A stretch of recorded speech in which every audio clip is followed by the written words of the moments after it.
Bueno, arratsaldeon denori, pozten naiz hemen egoteaz izan deten gonbidapenagatik, gai oso teknikoa da, baina interesatzen zaten gai bat, basogintzaren inguruan aspalditik lanen ari naizenez, edo inguru hortan hitzen naizenez, kezka, basogintzaren inguruan niretzako, beste kezka batzuk ere badaude, baina hau eukaliptoaren ingurukoa beste bat izango litzateke. Ez da, nik uste oso mesedegarria dela, eztabaida hori pixka razionalizatzea, zeren momentu honetan uste dut percepziokin ari garela edo ari dela jende asko hitz egiten, oinarri sendori gabe. Decía que pues estoy contento de estar aquí, agradezco la invitación, puesto que me da la opción de participar en una discusión, no desde el punto de vista de un biólogo o de un ingeniero de montes, sino yo soy economista y en todo caso domino o conozco otro tipo de aspectos colaterales o no colaterales, para mí centrales también en relación con este tema, ¿no? Entonces, me congratulo de que se haya organizado esta jornada, puesto que últimamente, tal como ha mencionado el presidente de la Confederación, hay cierta alarma en relación a este tipo de alarma, que yo no digo que no tenga que haber preocupación, pero alarma entiendo que muchas veces manipulada, tergiversada, incluso de los medios de comunicación o de algunos medios de comunicación, alarma que se ha inflado seguramente de forma no muy razonable. Sin más preámbulos, me voy a entrar en el tema. El tema es jornada del eucalipto puesto a análisis, entonces yo no voy a hablar particularmente del eucalipto, sino que voy a hablar un poquitín de los que son, lo que entiendo yo que son las principales amenazas y desafíos actuales del bosque en el País Vasco. Este sería, el del eucaliptus, sería uno más de los problemas que tiene, ni el más insignificante ni el más grave a mi modo de ver. Entonces, para situar el análisis de la situación actual del eucalipto, de otras cuestiones, yo creo que hay que contextualizar un poquitín cuál es la situación de los bosques en el País Vasco, ¿no? Y es lo que pretendo hacer un poquitín. Seguiré el esquema este que tengo aquí, que ya lo veis ahí. Por un lado me referiré a la importancia de los bosques y, la importancia se puede medir de muchas formas, pero una de las que tenemos más a mano es lo ha comentado el Íñigo también, pero sería la superficie forestal que tenemos en el País Vasco y el patrimonio que se ha ido generando principalmente o en gran medida durante el último siglo, ¿eh? Entonces, me referiré un poco a las características que tiene también eso que yo suelo denominar el modelo forestal vasco y las características y los problemas que tiene también ese modelo que se veían, estaban ahí latentes y ahora seguramente con la crisis o varias crisis, una encima de otra, se han agudizado y han hecho acelerar los problemas y los cambios que venían sucediendo y que se veían en el sector forestal vasco. Algunos los menciono aquí, las nuevas formas de ocupación del suelo que están apareciendo, donde también tenemos el tema del eucalipto, no solamente del eucalipto, pero me decía que la importancia del bosque en el País Vasco, tenemos aproximadamente la superficie forestal del País Vasco son 2/3 partes de toda la superficie de la comunidad autónoma del País Vasco, y que son cerca de 500.000 hectáreas. Y la superficie arbolada es importante también, con cerca de 400.000 hectáreas. Ya de por sí esas esas cifras nos dan una idea de la magnitud de lo que representa la superficie forestal y del sector forestal en el País Vasco. Entonces, no solamente por el hecho de las cifras, sino que la capacidad de generación de riqueza, de bienestar que tienen ese tipo de estos bosques con esas dimensiones. Es decir, que bienestar que llega al conjunto de la sociedad y que se beneficia el conjunto de la sociedad. Y esos bosques son principalmente de titularidad privada, cerca del 60%, y 40% que serían de titularidad pública. Es decir, que hay una gestión de esos bosques, mejor o peor, pero que permite que la sociedad vasca se beneficie de forma colectiva de los beneficios que aporta, que ofrece, que da el bosque al conjunto de la sociedad, sin mirar si uno tiene ojos azules o tiene ojos verdes.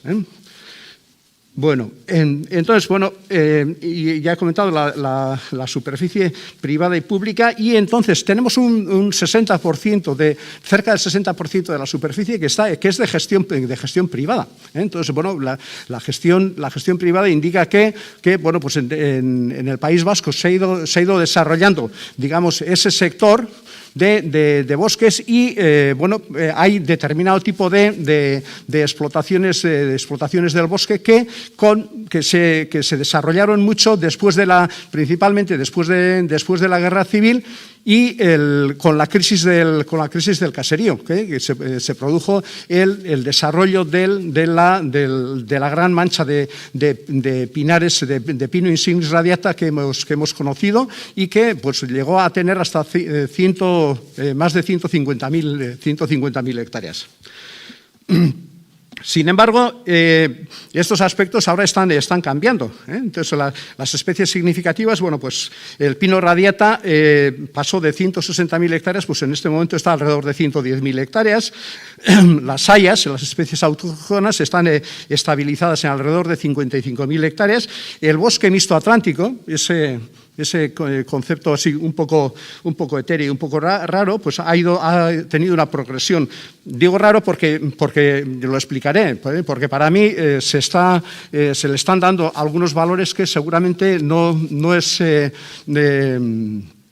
son propios de eso que se llama bosque mixto atlántico, algunas virtudes, ¿no? Entonces, está alrededor de 40.000 hectáreas, que es el 10% aproximadamente de la superficie forestal que tenemos en la comunidad autónoma.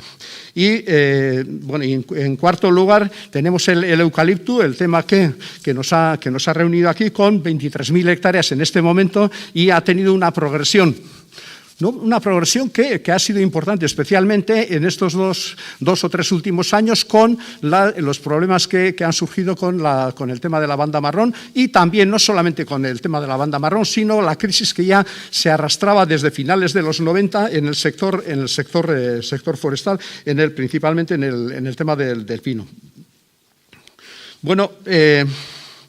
Reflejo de esa situación, yo voy a presentar ahora 3 transparencias donde he elegido, por un lado, el pino radiata, la evolución del pino radiata, la evolución a continuación el bosque mixto atlántico y el eucalipto, para situar un poquitín de cómo ha ido evolucionando esta cuestión, ¿no?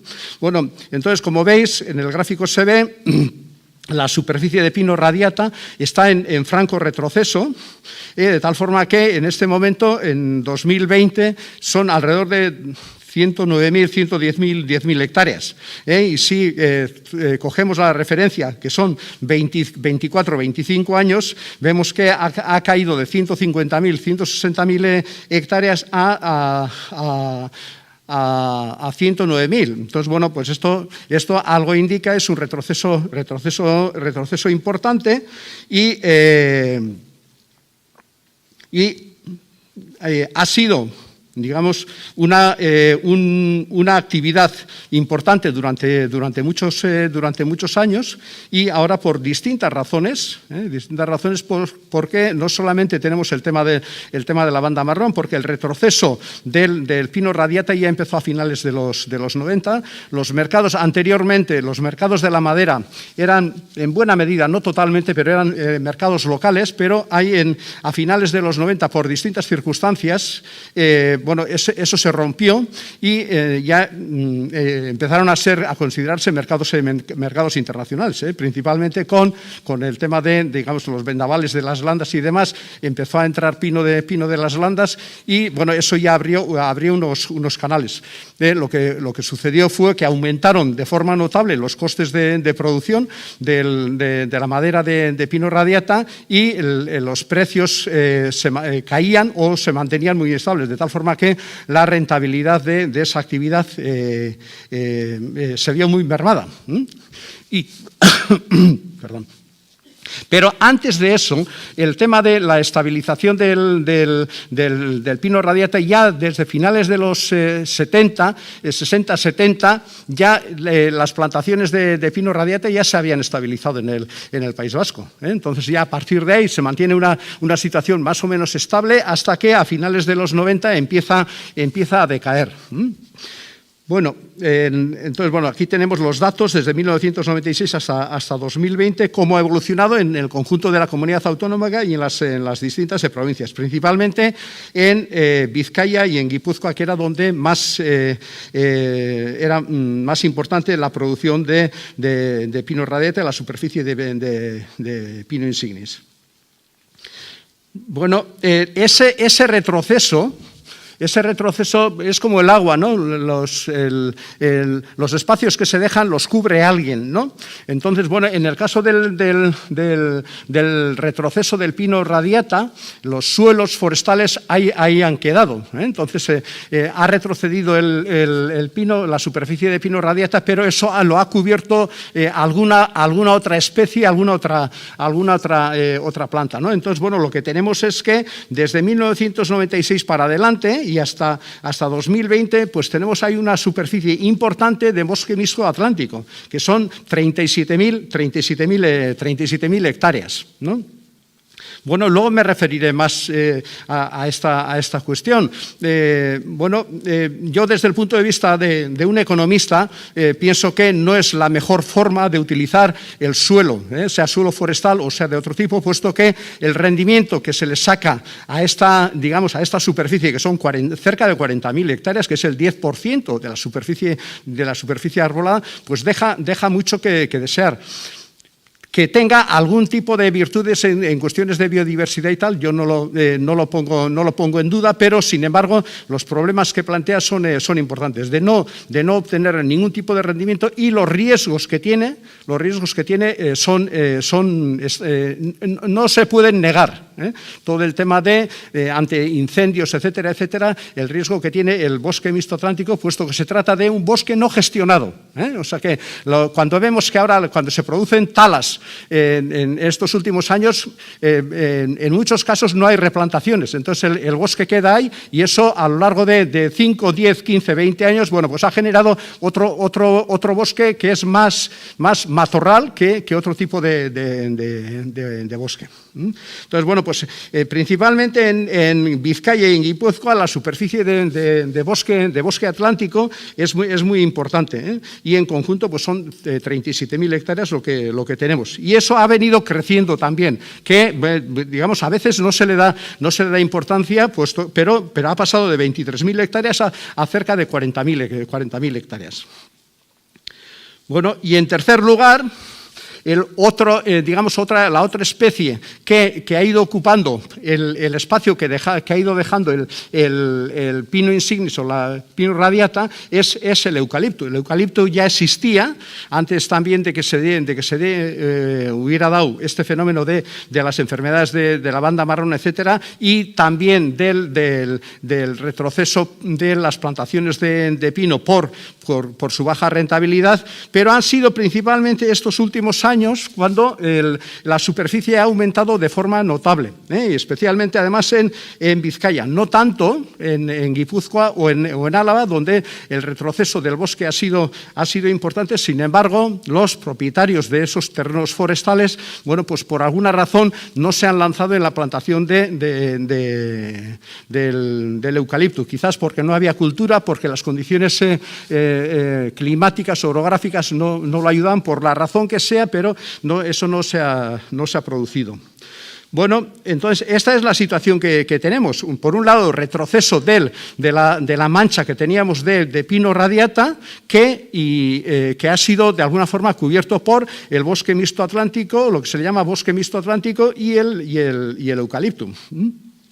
Bueno, entonces el bosque vasco, yo antes he hablado del modelo forestal vasco, y bueno, yo creo que se puede hablar de un modelo forestal que ha funcionado relativamente bien durante un tiempo, bajo ciertas condiciones socioeconómicas, pero ha llegado un momento, y ese momento estaba a finales de la década de los 90, cuando los mercados internacionales empezaron a flaquear por un lado, y por otro lado también la baja rentabilidad, pero también el hecho de que se empezaba a notar ya una ruptura generacional. Yo recuerdo de haber hecho algunos trabajos, uno de los trabajos que ha mencionado Aitor antes, el coste de la no agricultura. Entonces, en la parte forestal, la parte forestal hicimos un trabajo minucioso con propietarios forestales, y solamente para una parte pequeña de aquellos propietarios forestales era el rendimiento que sacaban del bosque era importante. Para el resto era una cosa muy complementaria, y que, bueno, pues que se mantenía el bosque, la actividad de cuidado de los bosques, más bien por tradición, por cultura. Pero, digamos, ese tipo de cuestiones pues tienen un final, y ese es el final que nosotros ahora estamos viendo claramente. No hay un relevo generacional, entonces hay una ruptura generacional, con lo cual importantes superficies de bosque del País Vasco, que podían ser de pino radiata o otras especies, pues están ahí, están abandonados. Entonces, ese es uno de los problemas estructurales importantes. Entonces, junto a ello, hay que hablar también de la fragmentación y de la propiedad, con lo cual una gestión colectiva resulta difícil. Si la propiedad estuviera más agrupada, sería más fácil tener una gestión profesionalizada que lo podrían dar algún tipo de asociaciones, como pueden ser asociaciones vinculadas a los propietarios forestales, ¿no? Bueno, todo esto ha hecho que el bosque esté retrocediendo, y además esa situación, digamos, de fondo, situación estructural que teníamos, ahora se ha visto agravada por las enfermedades que han aparecido recientemente, especialmente el tema de la banda marrón, con lo cual, bueno, pues tenemos una situación bastante complicada, de alguna forma, porque tenemos el avance del bosque mixto atlántico, del eucalipto y de otras especies autóctonas, pero que su progresión es mucho más débil. Entonces, tenemos el retroceso del pino radiata. Las causas son la baja rentabilidad y las enfermedades, y frente a eso se está produciendo una doble apuesta, por lo menos doble. Entonces, tendríamos por un lado por la progresión del bosque atlántico frente al eucalipto. Pero habrá que preguntarse también ¿por qué se está produciendo esa situación? Puesto que si miramos los datos que tenemos bueno, esta sería la fotografía que tenemos en este momento con las distintas especies, ¿no? Tendríamos 220.000 hectáreas de frondosas, en las cuales 55.000 serían de haya, que la superficie esa está estabilizada, el eucalipto, que representa 23.000 hectáreas en este momento, y el pino radiata, 109.000, y cerca de 40.000 del bosque mixto atlántico. Bueno, las superficies taladas son importantes todos estos últimos años. De pino radiata, después del 18, se vienen talando alrededor de 15.000 hectáreas bueno, son autorizaciones de tala, que no siempre tienen por qué realizarse, pero si no se tala, si tengo ya autorización para este año y no la talo este año, pues seguramente lo talaré el año que viene. Pero digamos que el dato, el indicador es bastante fiel y refleja fielmente de qué es lo que está ocurriendo con las talas, ¿no? Entonces tenemos que alrededor de 15.000 hectáreas se vienen talando estos últimos años. Entonces, bueno, ahí hay un retroceso importante de la superficie de pino que hemos visto. Pero yo a lo que quería ir es a las ¿por qué está ocurriendo? Entonces, las peticiones de subvenciones de replantaciones nos dan una pista de lo que está ocurriendo y de la fotografía que tenemos en este momento, por qué está ocurriendo. Entonces, tenemos aquí las peticiones hasta el 2018, más no hemos podido tener, datos más recientes. Entonces, bueno, ya prácticamente estos 2 últimos años el pino radiata ya ni se planta, o sea que prácticamente no había ni subvenciones. Y hay algunas otras especies nuevas alternativas al pino radiata que se han ido poniendo. Entonces tenemos que, frente a las 15.000 hectáreas que se estaban talando, tenemos, bueno, pues en replantaciones que hayan pedido subvenciones y tal, tenemos 600. Entonces, bueno, las ayudas las pide todo el mundo, o casi todo el mundo, ¿no?